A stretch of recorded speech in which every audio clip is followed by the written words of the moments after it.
Hey pop culture fans, welcome back to another video of the pop expert YouTube channel. आज की इस video में हम बात करने वाले हैं the most awaited movie, Indian movie of 2026, Dhurandhar the revenge के ऊपर। हम ये पूरी की पूरी सिचुएशन डिस्कस करेंगे, उसकी सारी कंट्रोवर्सी जो टॉक्सिक के साथ हुई थी उस पर भी छोटी सी बात करेंगे एक। बट अभी हम उसके प्रीव्यू और ट्रेलर पे बात करने वाले हैं। वैसे तो ट्रेलर है काफ़ी दिन हो चुके हैं, बट सिंस अब धुरंधर रिलीज होने में कुछ ही दिनों का वक्त बचा है तो मैंने सोचा ये परफेक्ट टाइम है इसके बारे में बात करना। So without wasting any more of your time, I am your host Karan, you are watching the pop expert YouTube channel. Let's get started now. सबसे पहले अब हम बात कर लेते हैं धुरंधर की जो मेन हाइप बन रखी थी इसके पार्ट 1 के बाद, वो थी इसका क्लैश विद टॉक्सिक जो कि यश की मूवी होने वाली थी।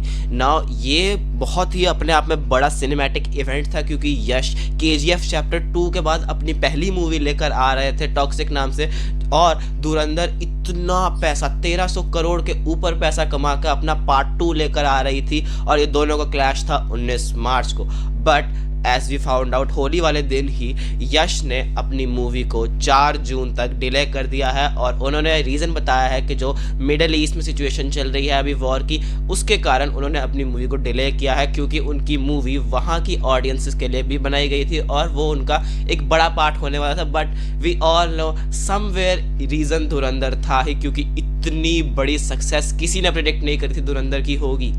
जब तक यश ने अपनी मूवी टॉक्सिक को डिले नहीं किया तब तक सब लोग यही मानकर चल रहे थे कि 19 मार्च को इंडियन सिनेमा का सबसे बड़ा क्लैश हमें विटनेस होगा, हमें देखने को मिलेगा, जो कि आखिरी था Salaar versus Dunki, Shahrukh Khan versus Prabhas, India's biggest superstar वाले जो सारी बसड़ मची थी 2023 में। उसके बाद अब सीधा धुरंधर वर्सेस टॉक्सिक का क्लैश हमें देखने को मिलता और टू बी ऑनेस्ट मैं बहुत एक्साइटेड था इसके ऊपर।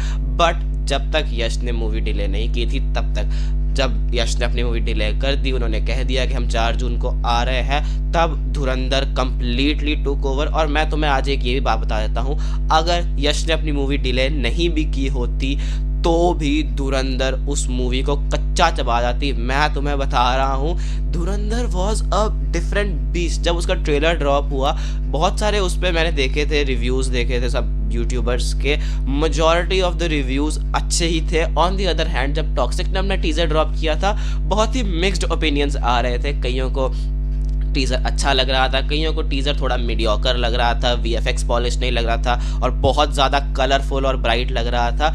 बट धुरंधर के टीज़र की सभी ने तारीफ़ की थी, धुरंधर के ट्रेलर ने सभी ने तारीफ़ की थी और ये एक बहुत बड़ी मूवी बन चुकी है अब अपने आप में। और कोई भी और मूवी, भाई साहब 10-15 मूवी डिले हो चुकी है इसके कारण कि इसके आसपास हमें रिलीज़ नहीं होना, नहीं तो हम ज़रा सा भी पैसा नहीं कमा पाएंगे। नाउ एक आखिरी बात जो मैं कहना चाहूँगा पूरी की पूरी क्लैश वाली सिचुएशन को कंक्लूड करने के लिए, वो ये है कि मैं ये नहीं बोल रहा हूँ कि टॉक्सिक कोई भी मायने से बुरी मूवी निकलेगी या फिर वो अच्छी नहीं परफॉर्म करेगी। अगर ये दोनों मूवीज़ क्लैश कर रही होती तो आई एम श्योर टॉक्सिक धुरंधर को अच्छा कॉम्पिटिशन देती, दोनों के बीच में हमें अच्छा बैक एंड फोर्थ शायद देखने को मिलता है कि ओ लोग टॉक्सिक की भी तारीफ़ कर रहे हैं बट धुरंधर भी तो कितना अच्छा चल रही है, हमें ऐसी सिचुएशन देखने मिलती। बट इस यहाँ पे दिक्कत ये है कि धुरंधर एक सीक्वल थी, धुरंधर पे ऑलरेडी लोगों को ट्रस्ट था कि हाँ भाई फर्स्ट पार्ट इतना अच्छा है तो सेकंड पार्ट हमें देखने जाना ही जाना है। बट टॉक्सिक जो है वो एक फ्रेश मूवी है जिस पर लोगों को धीरे धीरे ट्रस्ट बनेगा, धीरे धीरे लोगों को समझ लगेगा कि अगर वो अच्छी निकलती है तो लोग अपने दोस्तों को रेकमेंड करना शुरू करेंगे कि हाँ भाई ये तो मूवी देखने जा सकता है, मैं देख के आया, काफ़ी अच्छी थी। और ये एक बहुत बड़ा फैक्टर होता। बट क्योंकि धुरंधर सभी ने देख रखी है, धुरंधर एक सीक्वल आ रही है 19 मार्च को, तो लोग ज़्यादा उसको प्रेफरेंस देते कि फर्स्ट पार्ट इतना अच्छा है तो हम सेकंड पार्ट भी देखने चले जाते हैं। ये सारी कंट्रोवर्सी से दूर हटकर अब हम बात कर लेते हैं धुरंधर 2 के ट्रेलर के बारे में, जो कि बहुत इंपॉर्टेंट है। और ये ट्रेलर शुरू होता है पार्ट 1 के ओपनिंग सीक्वेंस से। यस, जो प्लेन वाला पूरा सीक्वेंस था ना स्टार्टिंग का, वहाँ से ये ट्रेलर शुरू होता है जहाँ पे वो ज़हूर मिस्त्री का कैरेक्टर अजय सान्याल को बोलता है कि गोदे भर का जोर लगा लो, बिगाड़ लो जो बिगाड़ सकते हो। वहाँ से ये ट्रेलर शुरू होता है और पूरी की पूरी स्क्रीन एकदम से रेड टर्न हो जाती है और हम बहुत ही तेज़ी के साथ पूरे पार्ट 1 का रिकैप देखते हैं, कैसे हमजा हमजा ने रहमान डकैत को मारा, वो 26/11 वाली पूरी सीक्वेंस हमें सारी की सारी वो दिखाई जाती है। और उस पूरी सीक्वेंस के एंड में हमें दिखाया जाता है कि हमजा रहमान डकैत का नेम अपनी डायरी से क्रॉस कर देता है। ये जो ट्रेलर की ओपनिंग है ना, ये पार्ट 1 के ट्रेलर की ओपनिंग के बिल्कुल अपोजिट है, क्योंकि पार्ट 1 का जो ट्रेलर था उसमें हमें एक बहुत कोल्ड ओपनिंग देखने को मिलती है, वो मेजर इकबाल का वो खतरनाक सा सीन तुम्हें याद ही होगा। और ये पार्ट 2 का जो ट्रेलर हमें आया है हमारे सामने, इसमें बहुत ही हार्ड एक्शन पैक्ड हमें ओपनिंग देखने को मिली है कि भाई अनाउंसमेंट है, आ जाना।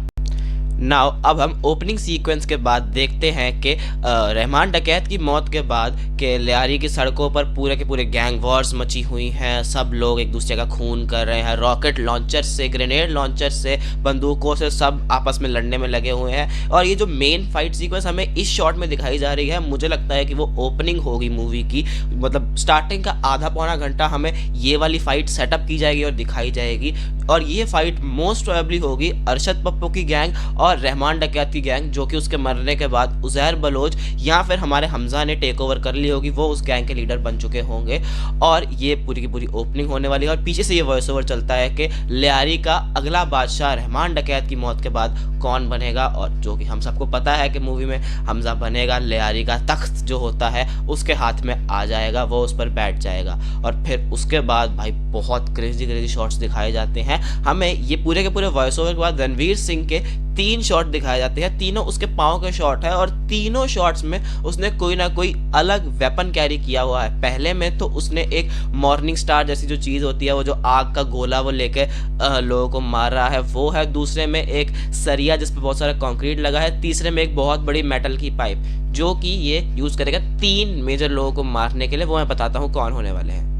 नाउ अब इस पॉइंट के बाद मैं जो बोलूँगा वो स्पॉयलर्स हो सकते हैं, तो अगर आपको स्पॉयलर्स अवॉइड करने हैं तो मैं यहाँ पर एक टाइम स्टैम्प डाल दूंगा, वहाँ पर स्किप कर लीजिएगा और स्पॉयलर्स अवॉइड कर लीजिएगा। बट जिन लोगों को स्पॉयलर्स ज़्यादा फर्क नहीं पड़ता, तो भाई सुनो, जो हमें पहला वो हथियार का शॉट दिखाया जाता है वो आग के गोले वाला शॉट ही होता है। और वो हथियार से मोस्ट प्रोबेबली रणवीर सिंह 2 लोगों को मारेगा, एक उज़ैर बलोच और एक प्रोबेबली संजय दत्त। मुझे लगता है दोनों में से कोई एक मरेगा, क्योंकि उज़ैर बलोच का नंबर बाद में लगेगा। बट संजय दत्त तो मुझे लगता है कि इंटरवल से पहले तक उसका काम खत्म हो जाएगा।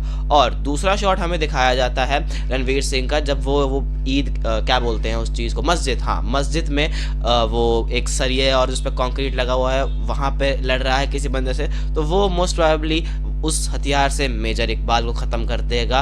और जो तीसरा हमें शॉट दिखाया जाता है जिसमें रणवीर सिंह ने एक लंबी सी पाइप पकड़ी हुई है, उससे वो मोस्ट प्रोबेबली अरशद पप्पू को मार देगा। ये 3 शॉट्स हमें दिखाए जाते हैं रणवीर सिंह के हथियार कैरी करते हुए। और ये बहुत सारी चीज़ें सच हो भी सकती हैं। देखो मुझे उतना आइडिया नहीं है हिस्ट्री का, बट जितना मुझे है वो मैं आपको बता रहा हूँ।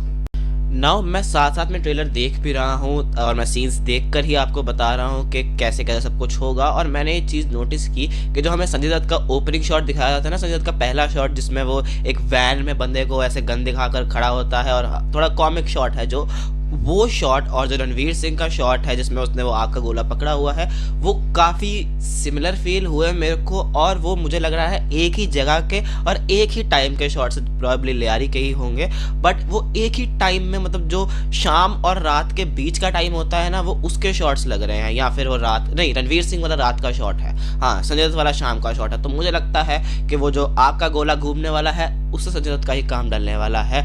जो लोग इसके बाद वीडियो देखेंगे उन्हें कुछ नहीं आइडिया होगा, क्योंकि मैं इसके बाद का टाइम स्टैम्प डालूंगा। नाउ इसके बाद हमें बहुत तेज़ी से कुछ शॉट्स दिखाए जाते हैं। सबसे पहला हमें जो शॉट दिखाया जाता है वो 3 वेपन वाले शॉट के बाद वो दिखाते हैं कि रणवीर सिंह एक सिगरेट फूंक रहा है और उसके बाद वो एक लोकेशन पे है जहाँ से वो स्मोक धुएं से बाहर निकल रहा है। और जो ये वाला शॉट है ना, ये मुझे काफ़ी इंटरेस्टिंग लगा, जिसमें रणवीर सिंह ने ग्रे कलर का कुर्ता पजामा पहना हुआ है, क्योंकि ये फर्स्ट ट्रेलर जो धुरंधर का आया था उसमें भी ये वाला जो फाइट सीक्वेंस था इसका शॉट है। तो मुझे लगता है कि ये मूवी की ओपनिंग तो ये आपको बता ही दिया होने वाली है ये, और यही वो फाइट होगी जिसमें मुझे लगता है अरशद पप्पू का जो कैरेक्टर होगा उसके साथ कुछ अच्छा नहीं होने वाला है। जिन लोगों ने ये वाला पार्ट स्किप करके देख रहे हैं तो मैं स्पॉइलर अभी भी नहीं दूंगा ऑफ कोर्स। और इसके बाद हमें बहुत सारे रैपिड शॉट दिखाए जाते हैं रणवीर सिंह के पास्ट के जब वो हमजा अली मज़ारी नहीं जसकीरत सिंह रांगी था उसके ट्रेनिंग के कुछ शॉट्स दिखाए जाते हैं, और वो जो मैसेकर करता है किसी घर में इन्वेड करके उसके भी हमें बहुत सारे शॉट्स दिखाए जाते हैं। तो भाई ये जो पास्ट वाली सीक्वेंस है ना, इसके इन्होंने इतने ज़्यादा शॉट दिखा दिए हैं बट स्टिल हमें कोई आइडिया ही नहीं है कि वहाँ पे कर क्या रहा है। नाउ अब वो सीक्वेंसेस के बाद हमें बहुत सारी और एक्शन पैक्ड सीक्वेंस दिखाई जाती है जिनके बारे में बहुत ज़्यादा बात नहीं करूँगा, क्योंकि अगर मैं बात करने बैठ गया तो भाई मैं पूरी धुरंधर 2 तुम्हें अभी दिखा दूंगा इस वीडियो में। और वैसे भी तुम्हें पता है कि मेरी प्रेडिक्शन सही होती रहती है कैप्टन अमेरिका डूम्सडे में आ रहा था, मैंने बोला था ये, बट चलो वो किसी और दिन की बात है। अब मैं 2 मेन शॉट्स की बात करूँगा जो मुझे काफ़ी इंटरेस्टिंग लगे। पहला तो ये है कि हमजा, रिजवान वगैरह ये सारे वापस शिरानी के पास जाते हैं जहाँ से ये लोग अपना फर्स्ट कॉपी असला बारूद लेके आते हैं। तो वहाँ पे वही वो फ्लिपराची वाले डांसर्स हैं जिन्होंने अक्षय खन्ना के साथ भी डांस किया था, और मुझे लगता है कि रहमान के मरने के बाद अब हमजा ही नया शेर बलोच हो जाएगा, क्योंकि उसने पाकिस्तान में एंट्री ही ये बोलकर ली थी कि वो बलोच है, तो इट वुड मेक सेंस कि अगर वो अगला शेर बलोच बन जाए तो। और जो दूसरा सीन है वो है बिल्कुल फर्स्ट पार्ट के जो एंडिंग में हमें सीन दिखाया जाता है अजय सानियाल का जसकीरत के साथ, जब वो उसको ऑपरेशन धुरंधर के लिए रिक्रूट करते हैं, हमें वो सीन वापस से दिखाया जाता है। तो भाई ये 2 सीन्स मुझे इस पूरे सीक्वेंस में से काफ़ी अच्छे लगे। अब इसके आगे ही बात करेंगे हम, इसके आगे तो बहुत ज़्यादा एक्शन पैक्ड सीन्स हैं।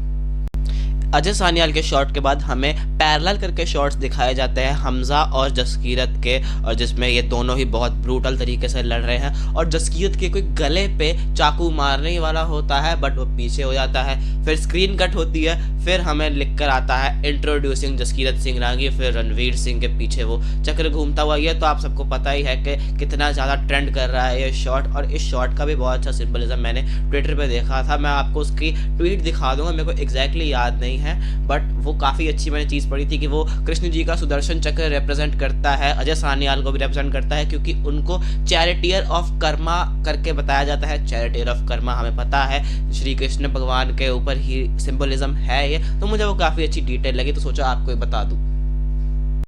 फिर इसके बाद हमें 2 शॉट्स दिखाए जाते हैं जसकीरत और हमजा दोनों के सामने चलते हुए के।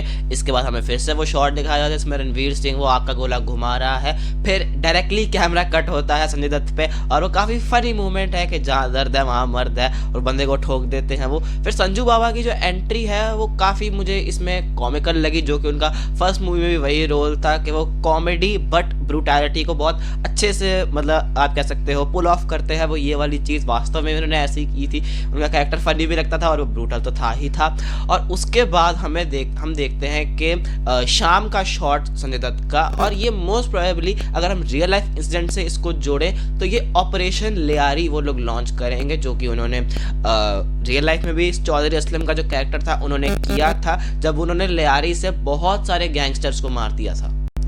फिर संजय दत्त के कैरेक्टर के बाद हमें दिखाया जाता है एक विक्ट्री परेड, जो कि शायद इलेक्शन जीतने के बाद हमजा ने लॉन्च की होगी। उसमें हमजा दिखाया जाता है, रिजवान, जमील जमाली और खनानी भाइयों में से कोई एक। खनानी का होना मुझे यहाँ पर थोड़ा सा अजीब लगा, क्योंकि मुझे इसका रियल लाइफ रेफरेंस भी नहीं पता, बट ये मोस्ट प्रोबेबली जो उनके एक प्राइम मिनिस्टर हैं मोहसिन नकवी, शायद उनका इलेक्शन जीतने का ये परेड होगी, और शायद रणवीर सिंह ने उनके साथ टाइज ज्वाइन कर लिए होंगे और वो उनकी पार्टी का हिस्सा रहा होगा, जैसे कि रहमान डकैत ने जमाली के साथ किए थे। और एक और जो बंदा था वो जब वो अस्सलाम वालेकुम लियारी वाला मोमेंट आता है उसके साथ जब वो उन्होंने बिट्रे कर दिया था, तो कुछ शायद ऐसा रणवीर सिंह भी करेगा। और इसके बाद हमें दिखाते हैं मेजर इकबाल के शॉट्स, मेजर इकबाल के इंट्रोडक्शन सीन इस ट्रेलर में, और वो बहुत ज़्यादा ब्रूटल हैं। वो अपने शॉट्स में बोलते हैं कि एक हिंदुस्तानी काफिर का सिर काट के उन्होंने परवेज मुशर्रफ के दस्तरखान पे तो रखा था, बट अब वो एक और हिंदुस्तानी सिर काट कर मुरीद के मीनार से लटकाएंगे। जो ये डायलॉग राइटिंग कौन कर रहा है मुझे बताओ, मुझे उससे मिलवाओ। मैंने कहा मेरे को उससे बोलना सीखना है कि कैसे इतने अच्छे डायलॉग्स लिखे जाते हैं भाई, पीक डायलॉग राइटिंग। उसके बाद हमें दिखाए जाते हैं कि अर्जुन रामपाल यानी कि मेजर इकबाल बहुत सारे बंदों को जिंदा जला रहे हैं, और उसके बाद एक बहुत ही इंटरेस्टिंग सा शॉट आता है जिसके बारे में मुझे बात करनी पड़ेगी। वो शॉट है जब अर्जुन रामपाल का जो कैरेक्टर है वो अपनी सिगार जो है उसको नीचे एश ट्रे टाइप पे पटकता है, और उस शॉट में उसके साथ कोई बंदा खड़ा है जिसने वाइट कुर्ता पजामा पहना हुआ है, और वाइट कुर्ता धुरंधर में कौन पहनता है? Chaudhary Aslam, we all know. और जो ये शॉट है ये मोस्ट प्रोबेबली जो रीशूट्स हुए थे अभी रिसेंटली February फरवरी में धुरंधर के, वो वाला शॉट होगा। जो एक फ़ोटो भी बाहर निकल के आई थी जो मुंबई में उन्होंने सेट लगाया था शायद, उसका शॉट होगा ये। और दिक्कत वाली बात इसमें ये नहीं है कि ये दोनों साथ में है, दिक्कत वाली बात ये है कि ये दोनों साथ में मिलकर मुझे लगता है रणवीर सिंह को मारने की कोशिश करेंगे और इन्हें पता लग जाएगा कि हमजा एक इंडियन स्पाई है और वो यहाँ पर घुस चुका है, हमें उसे जल्दी से जल्दी मारना पड़ेगा। फिर हमें दिखाए जाते हैं रणवीर सिंह के कुछ ट्रेनिंग आर्क के मोमेंट्स, जब वो ऑपरेशन धुरंधर के लिए ट्रेन कर रहे थे और वो जिस बंदे के साथ लड़ रहे हैं। पहली बार तो मैंने ट्रेलर देखते वक्त वो नोटिस नहीं किया था कि ये कौन है, पर जब दूसरी बार मैंने ट्रेलर देखा मुझे पता लगा कि जिस बंदे ने रणवीर सिंह को मतलब वो दीवार के साथ आई थिंक या मिट्टी के साथ लगा के रखा है, वो और कोई नहीं बल्कि रिजवान है, जो कि इस ट्रेलर में रणवीर के साथ मल्टीपल टाइम्स दिखाया जा चुका है। और ये मोस्ट प्रोबेबली रणवीर सिंह की गैंग को ज्वाइन भी कर लेगा जब ये उज़ैर बलोच को मेरे ख्याल से खत्म टाटा कर देंगे उसके बाद। फिर इसके बाद हमें दिखाया जाता है यलीना का शॉट। यस, हम सबको पता है इस शॉट में क्या होने वाला है। रणवीर सिंह अपने ऐसे सिर पकड़ता है और फिर कैमरा यलीना की तरफ जाता है जिसने एक पिस्टल पकड़ रखी है जो कि हमारे हमजा की तरफ पॉइंटेड है। और मोस्ट प्रोबेबली इस शॉट में हमें पता लगेगा कि यलीना को पता चल चुकी है सच्चाई कि रणवीर सिंह एक्चुअली एक इंडियन स्पाई है और वो सिर्फ यलीना को यूज़ कर रहा था ताकि वो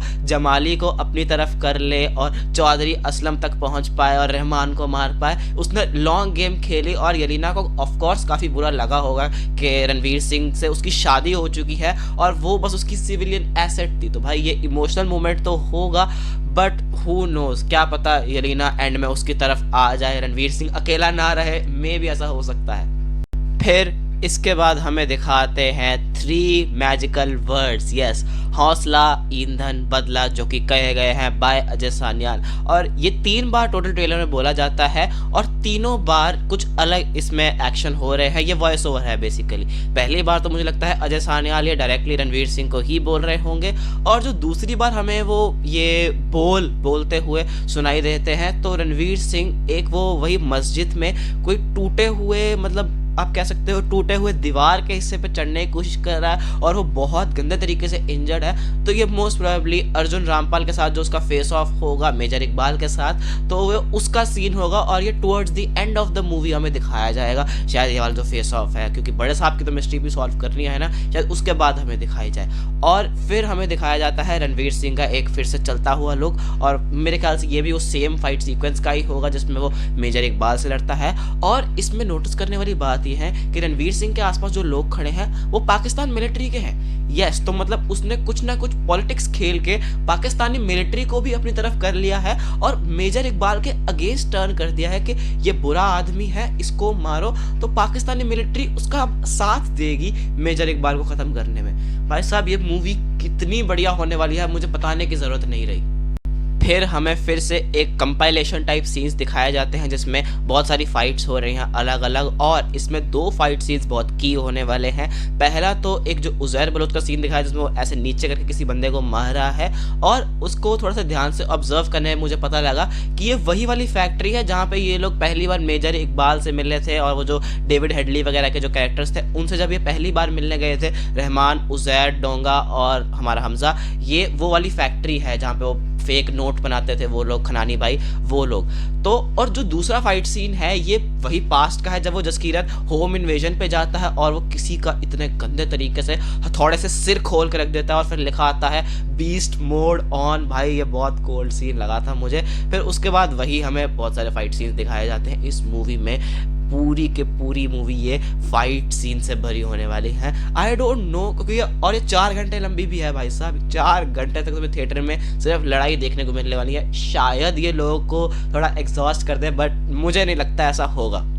उसके बाद हमें बहुत सारे फिर से कंपाइलेशन में शॉट दिखाते हैं जिसमें हमें उज़ैर, संजय दत्त और बहुत सारे और भी लोगों के शॉट्स दिखाए जाते हैं और उसमें मेरे ख्याल से 10-12 गाड़ियाँ फूट रही हैं। भाई मेरे को समझ नहीं आ रहा, मैं धुरंधर देख रहा हूँ यार कोई रोहित शेट्टी की मूवी जिसमें गाड़ियाँ ही फूट रही हैं, गाड़ियाँ ही पलटी जा रही हैं। बट जो एक एक्सप्लोजन है जो ब्रिज के पास होता है और जो काफ़ी ओपन एरिया में होता है, मुझे लगता है उसमें कोई और इम्पॉर्टेंट कैरेक्टर मरेगा जो कि मैं रिवील नहीं करूंगा क्योंकि वो बहुत बड़ा स्पॉइलर हो जाएगा। पता नहीं मुझे कैसे पता है, बट मैंने भी एक वीडियो देखी थी, मुझे उसमें ही पता लगा था। बट आई थिंक कि वो कैरेक्टर वही होगा जो मरेगा, जो पुलिस ऑफिसर। बस इसके आगे नहीं अब बोलेंगे, ज़्यादा स्पॉइलर नहीं देंगे। फिर उसके बाद हमें दिखाया जाता है एंड का शॉट जिसमें रणवीर सिंह चीख मारकर भाग रहा है, और बहुत सारे लोग बोल रहे थे कि ये शॉट एआई है। वेल, मुझे भी लगा कि ये शॉट एआई है, बट थोड़ा सा इसको ध्यान से ऑब्जर्व करने के बाद पूरे बैकग्राउंड कैरेक्टर्स हिल रहे हैं, कोई मतलब स्टेशनरी नहीं लग रहे हैं, कोई रोबोटिक मूवमेंट्स नहीं लग रही हैं बैकग्राउंड कैरेक्टर्स की। तो मुझे लगता है ये मोस्ट प्रोबेबली एआई नहीं है। ट्रेलर में उसको वैसे तरीके से काटा गया है, इसीलिए हमें वो अधूरा लग रहा है, इसलिए हमें लग रहा है कि वो एआई है। फिर उसके बाद लिखा आता है धुरंधर द रिवेंज और ट्रेलर खत्म हो जाता है। और जो बिल्कुल आखिरी शॉट दिखाया जाता है हमें ट्रेलर का, वो होता है जमील जमाली, जरवारी और चौधरी असलम का, जिसमें वो तीनों साथ बैठे होते हैं और वो जमाली वो बतख वाला जोक करता है, बटक्स वाला जोक करता है, जो काफ़ी फनी है वैसे तो, बट मूवी में देखते हैं कैसे लैंड करता है, उसका कॉन्टेक्स्ट क्या है आसपास का। इसके बाद ट्रेलर ख़त्म हो जाता है। भाई साहब, इस ट्रेलर में हमें इतना कुछ बताया है, फिर भी हमें बहुत ज़्यादा कुछ आइडिया नहीं लगता कि ये मूवी किस डायरेक्शन में जाएगी या क्या क्या चीज़ें कब कब होंगी। बस थोड़ा बहुत टाइमलाइंस का आइडिया है, क्योंकि ये ऑब्वियसली रियल इवेंट्स पर बेस्ड है, तो इसीलिए हम टाइमलाइंस का अंदाज़ा लगा सकते हैं। बट ये था पूरा का पूरा ट्रेलर, और इसको समअप करने के लिए मैं कहूँ धुरंधर देखने जाओ भाई, तभी पता लगेगा तुम्हें क्या हो रहा है। इसमें बहुत ज़्यादा भी यकीन मत कर लेना जो मैं कह रहा हूँ, क्योंकि पहली बात तो हमें बहुत कुछ पता नहीं लगता, दूसरी बात ये है कि आदित्य धार थोड़े बहुत इवेंट्स को शेक कर रहे हैं, थोड़ा अपना टच देते हैं, तो हमें एग्जैक्टली नहीं पता क्या होता है। सो गाइज, यही थी आज की वीडियो। आई नो ये वीडियो काफ़ी लंबी बन गई है और मेरा भी बोल बोल के गला थक गया है, बट अगर आपको ये वीडियो अच्छी लगी हो तो प्लीज़ इस वीडियो को लाइक ज़रूर कर दीजिएगा, मेरे चैनल को सब्सक्राइब कर दीजिए अगर आपको पॉप कल्चर रिलेटेड कंटेंट देखना अच्छा लगता है, और अपने धुरंधर फैन दोस्त के साथ ये वीडियो ज़रूर शेयर कीजिएगा। मैं मिलता हूँ आप लोगों से अगली वीडियो में, और मेरे को जाके ये वीडियो एडिट भी करनी है, तो तब तक के लिए गुड बाय।